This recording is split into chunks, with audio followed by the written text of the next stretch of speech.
വെള്ളം കുടിക്കാണ്ടിരിക്കാൻ പറ്റില്ല. അതിപ്പോൾ മൂത്രമൊഴിക്കാൻ മുട്ടാന്ന് പോകുന്നു പറയുന്നുണ്ട്. വെള്ളം കുടിക്കാണ്ടിരിക്കാൻ പറ്റുമോ ഇപ്പം? അത് പെട്ടെന്ന് മൂത്രമൊഴിക്കാൻ പറയുന്നുണ്ട്. ഗുളിക കഴിക്കുമ്പോൾ ഭക്ഷണവും വെള്ളമൊക്കെ ആവശ്യത്തിന് കുടിക്കണം. ഒന്നാമത് ചൂടുകാലാണ്, വെള്ളം അധികം ആവശ്യത്തിന് കുടിക്കുന്നത്. ആ ഡോക്ടറോട് പറയാം ഇപ്പോൾ മൂത്രമൊഴിക്കാൻ മുട്ടുക പെട്ടെന്ന് ഈ ഗുളിക പുതിയ ഗുളിക കഴിച്ചു തുടങ്ങി. പിന്നെ അതിന് പഴയ ഗുളിക ഇപ്പോഴത്തെ ഗുളിക പോലെ ചെറിയൊരു വ്യത്യാസമുണ്ട്. അതാണ് കൂടുതൽ ഉറക്കമൊക്കെ വരണേ. ഉറക്കം വരണ ഒരു കണക്കിന് നല്ലതാണ്. നിങ്ങൾക്ക് ഉറങ്ങണം. എത്ര ഉറങ്ങി കിടക്കുന്നോ അത്ര നല്ലതാണ്. വിശ്രമമില്ല നിങ്ങൾക്ക്.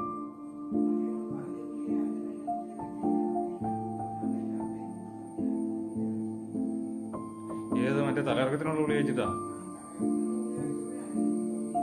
ആ എന്നാ പിന്നെ അത് പറ. അതിപ്പോൾ 5 ദിവസം കൊണ്ട് കഴിച്ചില്ലേ ഇപ്പോൾ ഇത്?